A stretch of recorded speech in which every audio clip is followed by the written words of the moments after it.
Buenos días, hermanos amados. Les saludo en el amor del Señor. Agradecido con Dios porque nos da esta oportunidad de poder compartir la palabra de Dios a través de la escuela dominical. Bien, primero que todo vamos a orar y vamos a solicitarle a Dios su bendición.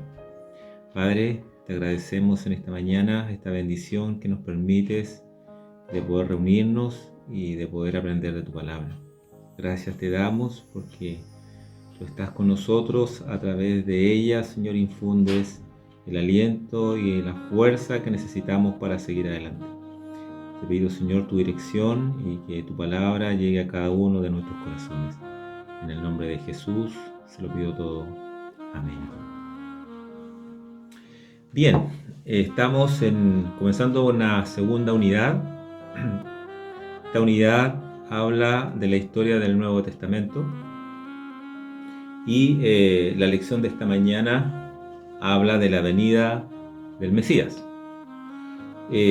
La lectura base va a estar en el Evangelio según San Mateo, capítulo 1, versículo 18 al 24. Y el texto para esta mañana se encuentra en el Evangelio según San Mateo, capítulo 1, versículo 23. Así que le invito entonces a buscar en sus Biblias. Vamos a dar lectura entonces al Evangelio según San Mateo, capítulo 1, del versículo 18 al 24. Y doy lectura en el nombre de nuestro Señor Jesucristo. El nacimiento de Jesucristo fue así. Estando desposada María, su madre, con José, antes que se juntasen, se halló que había concebido del Espíritu Santo. José, su marido, como era justo y no quería infamarla, quiso dejarla secretamente. Y pensando él en esto, he aquí un ángel del Señor le apareció en sueños y le dijo: José, hijo de David, no temas recibir a María tu mujer, porque lo que en ella es engendrado del Espíritu Santo es. Y dará a luz un hijo, y llamarás su nombre Jesús, porque él salvará a su pueblo de sus pecados. Todo esto aconteció para que se cumpliese lo dicho por el profeta, por el Señor, por medio del profeta, cuando dijo: He aquí una virgen concebirá y dará a luz un hijo, y llamarás su nombre Emmanuel, que traducido es Dios con nosotros. Y despertando José del sueño, hizo como el ángel del Señor le había mandado y recibió a su mujer. Amén. Bien, como le decía, el título de esta lección dice la venida del Mesías, y como lo que vamos a estudiar es el cumplimiento de la profecía del Mesías prometido, y aprenderemos más sobre este plan en curso, ¿cierto?, para la redención final de todos los que creen en él. Y nos vamos a enfocar en la pieza principal de este plan, que es nuestro Señor Jesucristo. El plan de Dios y sus tiempos son perfectos. Eso lo entendemos, ¿cierto? Y el apóstol Pablo en el libro de Gálatas, capítulo 4, versículo 4, lo explicitaba y decía: cuando vino el cumplimiento del tiempo. ¿A qué tiempo se refería? A la aparición, ¿cierto?, del Mesías. Los profetas ya habían anunciado y habían hablado de esta aparición del Mesías. A través de Jesús, la redención había llegado a la humanidad. En un mundo relativista, es importante comprender que Jesús es el plan de Dios para la humanidad. Es el plan de Dios para salvación, ¿cierto?, del hombre. Él no es un salvador más entre muchos, sino Él es el salvador del mundo. El que nos ha entregado, ¿cierto?, salvación a usted y me ha entregado salvación a mí. Ahora, para que esto ocurriera, Dios preparó el camino, ¿cierto? No, todo plan tiene un propósito y tiene pasos que seguir. Bueno, Dios es un Dios ordenado y Él de esta manera preparó el camino para la llegada del Mesías. ¿Cómo? Lo leíamos, ¿cierto?, en la lectura que hicimos en San Mateo, cuando habla de esta revelación de cómo Dios cumple milagrosamente las profecías del Antiguo Testamento, y aparece María, aparece José en este escenario, en este plan, donde ellos, ¿cierto?, son parte del plan de Dios para la humanidad. María y José, formalmente comprometidos en matrimonio, ¿cierto? Sin embargo, Dios tenía destinado a través de María traer a este mundo a Jesucristo, su Hijo. Bueno, ahí viene la primera prueba, ¿cierto?, para José. José, que era un hombre recto, un hombre justo. Leíamos en la Biblia que él pudo haber difamado a María, sin embargo, él no lo hace, y vemos el carácter de José tratando, ¿cierto?, de que esto, de no difamar a María y dejarla, ¿cierto?, en forma silenciosa. Sin embargo, aparece aquí un ángel que le cuenta, ¿cierto?, y le dice a José el plan que hay de Dios para la humanidad a través de ellos dos. Pues no era solamente María, sino que José también tenía que cumplir un rol importante. Y lo que María tenía en su vientre había sido realizado, ¿cierto?, por el Espíritu Santo. Esta concepción que había en ella era, sin duda, el que traería salvación y vida eterna a este mundo. Ahora ahí viene la pregunta para nosotros, la enseñanza. ¿Cómo, cuando estamos en las manos de Dios, cuando Dios tiene un propósito con usted, tiene un propósito conmigo, cómo reaccionamos? ¿Cuál es la forma que hacemos? ¿Actuamos como José? ¿Tratamos, ¿cierto?, de actuar rectamente, procurando el bien de los demás? Bueno, José actuó de buena manera y Dios, ¿cierto?, cumple su propósito con él. Asimismo, nosotros tenemos también que cumplir un propósito. Y cuando Dios usa nuestras vidas, también vienen las pruebas, pero cuando somos capaces de pasar estas pruebas, entonces Dios bendice nuestras vidas y cumple su propósito en nosotros. En esta preparación de este plan de salvación, bueno, Jesús también crece en una familia, ¿cierto?, constituida por José y por María, y la primera experiencia que aparece, ¿cierto?, en la Biblia de Jesús como niño, lo vemos cuando sus padres, siendo fieles a las prácticas judías de aquel tiempo, lo llevan a esta gran fiesta, a esta fiesta, ¿cierto?, de celebración de la Pascua, donde todos se juntaban en Jerusalén. ¿Qué sucede ahí? Sucede que cuando ya la fiesta está terminando, José y María, ¿cierto?, con el grupo de personas con las que viajaban, empezaban a retornar a sus hogares. Jesús no venía en el grupo y Jesús se había quedado en el templo. María y José no sabían dónde estaba Jesús, por lo tanto tuvieron que regresar. La Biblia habla, ¿cierto?, que tuvieron que regresar de camino un día.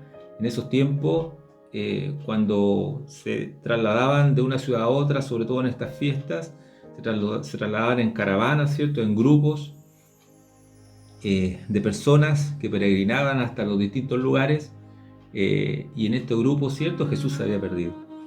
Pero sin embargo no estaba perdido. Jesús estaba donde su padre quería que estuviese. La historia relata de que María y José lo encontraron al tercer día. ¿Y dónde lo encontraron?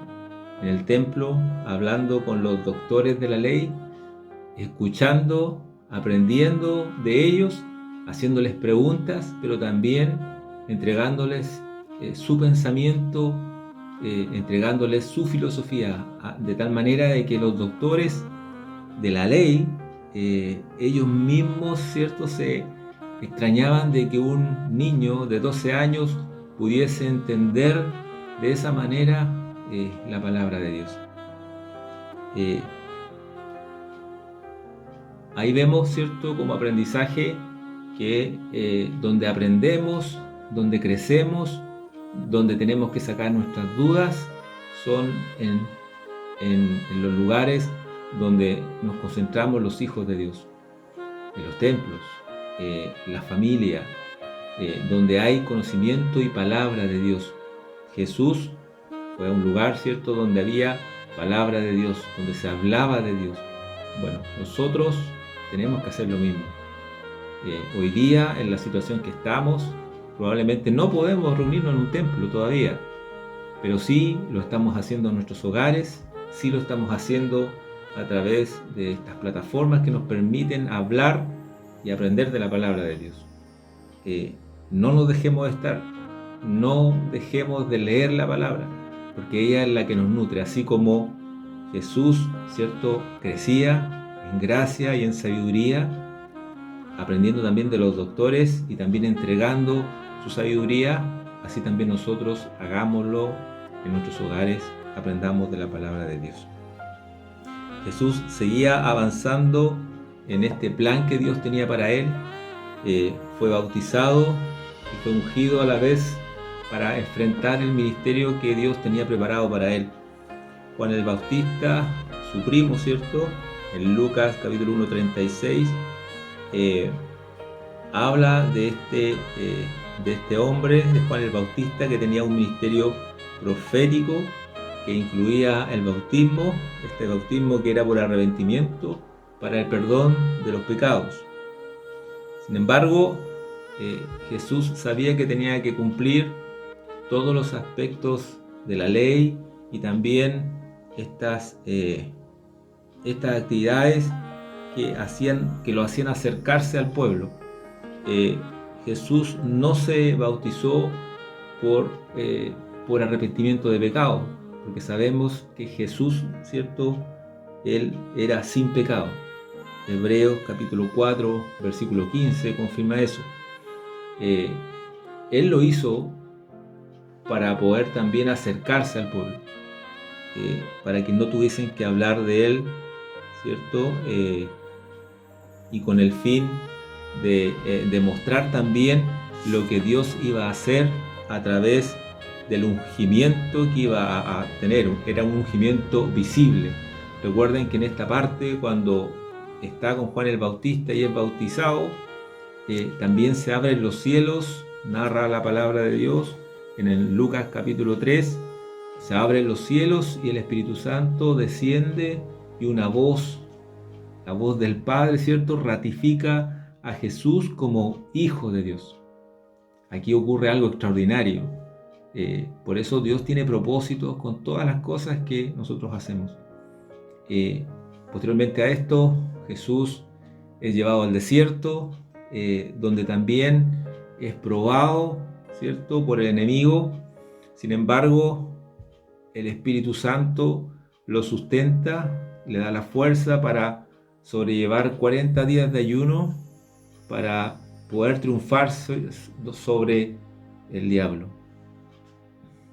Esta unción del Espíritu Santo, la que recibe, ¿cierto?, le da el poder a Jesús para iniciar y dar comienzo a este ministerio al que había sido encomendado.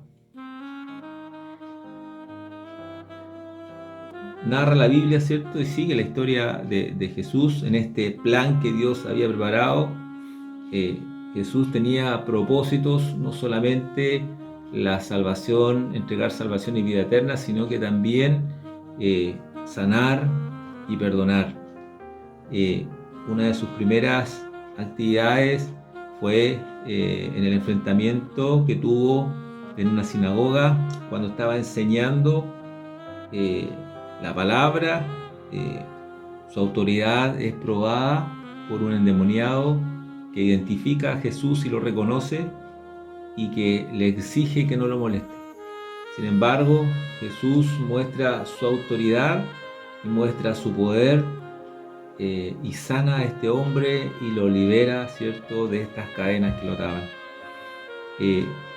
Vemos otros ejemplos de sanidades y de perdón de pecados. Vemos también a Jesucristo cuando unos amigos de un hombre paralítico en un lugar, ¿cierto?, donde Jesús estaba hablando de la palabra, lo tratan de llevar donde Jesús, y lo que hacen, ¿cierto?, es bajarlo a través del techo para poder llegar a Jesús. Era tal la fe de estos hombres que sabían que si su amigo paralítico tenía este encuentro con Jesús, iba a encontrar sanidad.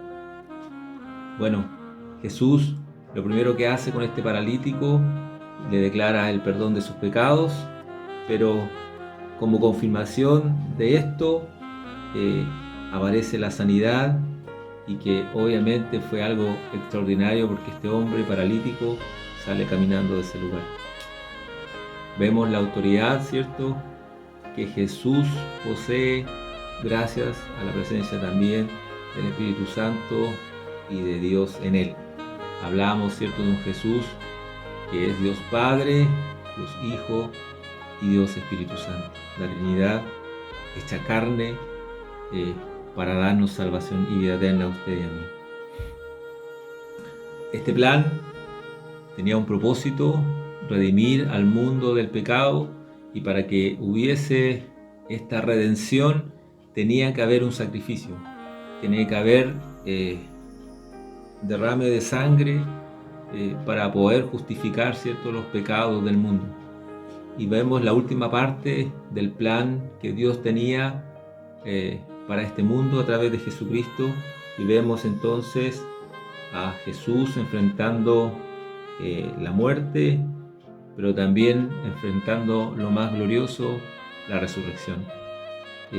Jesús sometido a la cruz, sometido a la manera más cruel de infligir muerte a una persona. Sin embargo, Él lo hace por amor a usted y lo hace por amor a mí. Sufre el maltrato, sufre el asedio, sufre golpes. Jesús lleva este madero de la cruz. Sus manos, sus muñecas fueron sujetadas por clavos. Sus pies fueron clavados a un poste. La cruz, una muerte muy larga y muy dolorosa. Esa muerte es la que tuvo que sufrir nuestro Señor Jesucristo para poder cumplir este plan de salvación. Jesús reconoció el cumplimiento del plan de la redención y declara y dice en la cruz del Calvario: consumado es. Estaba dando término a este plan que Dios había diseñado para que usted y yo fuésemos salvos. Él había muerto en la cruz del Calvario, había derramado su sangre preciosa, sin pecado, para darle vida a usted y darme vida a mí. Gloria al Señor. Sin embargo, viene lo más glorioso, lo que tenía que ocurrir, ¿cierto? Lo que todo hoy día celebramos, la resurrección de nuestro Señor Jesucristo. La Biblia nos relata en los Evangelios cómo Jesús resucita de los muertos, y la primera en llegar, una mujer, ¿cierto?, María, llega a la tumba temprano el primer día porque esperaba ver un cuerpo muerto para poder limpiarlo, para poder asearlo, para poder hacer los ritos que correspondían, ¿cierto?, al judaísmo. Sin embargo, se encuentra con una tumba vacía porque Jesucristo, nuestro Señor Jesucristo, había resucitado. Gloria al Señor. Había resucitado y la tumba estaba vacía. Y ella corre, ¿cierto?, y se encuentra con Pedro y Juan, a los cuales les transmite esta noticia. La tumba estaba vacía y Jesucristo había resucitado. El plan se había cumplido. El plan de Dios se había cumplido para la humanidad. Jesús había vencido la muerte y hoy día tenemos salvación y vida eterna gracias a ese sacrificio, a eso que Dios hizo en la cruz del Calvario a través de Jesucristo, nuestro Salvador. La pieza fundamental, Jesucristo, para poder hacer cumplir este plan. Gloria al Señor. Dios cumple sus promesas, Dios es fiel. Hoy día podemos regocijarnos en ese amor manifestado por Jesucristo. ¿Y qué nos queda a nosotros? Transmitir este Evangelio a aquellos que hoy día no le conocen. Transmitir este Evangelio en estos momentos difíciles de pandemia, en estos momentos difíciles que estamos viviendo, en que la economía mundial no está bien. Sin embargo, hermano amado, tenemos algo más grande que la economía, tenemos algo más grande que los problemas, que las dificultades. El Espíritu Santo de Dios está en nosotros. Y lo más grande, que ha puesto una esperanza viva que vino a través de Jesucristo nuestro Salvador. Estimado amigo, le invito en esta mañana a compartir esta bendición. En la medida que pueda hacerlo, entreguemos este mensaje de salvación a aquellos que lo necesitan. Hoy, más que nunca, este mundo necesita esperanza. Vamos a dar gracias a Dios en esta mañana por su palabra, por esta enseñanza, porque, como dice el versículo clave, he aquí una virgen concebirá y dará a luz un hijo, y llamarás su nombre Emmanuel, que traducido es Dios con nosotros. Ese Dios está con usted, está conmigo. Dios le bendiga. Vamos a orar y le vamos a dar gracias a Dios por esta enseñanza. Padre, gracias te doy en esta mañana por esta bendición tan hermosa de compartir tu palabra. Gracias, Dios mío, porque mi corazón se llena de alegría y de gozo cuando recuerdo, Dios mío, este sacrificio y esta victoria en la cruz del Calvario. Al resucitar, Dios mío, de la muerte, abriste para nosotros esta esperanza viva. Gracias te doy en esta mañana. Bendice a cada uno de tus hijos que ha escuchado esta escuela dominical. Bendícelos y llénalos, Señor, con tu gracia. Muchas gracias te doy, Padre, por esta bendición tremenda que nos das de escuchar tu palabra y aprender de ella. Pido tu bendición en el nombre de Jesús, nuestro Salvador. Amén. Muchas gracias, hermanos, por estar escuchando la palabra de Dios. Dios les bendiga a usted y a su familia, y que el Señor siga estando con cada uno de nosotros. Dios le bendiga.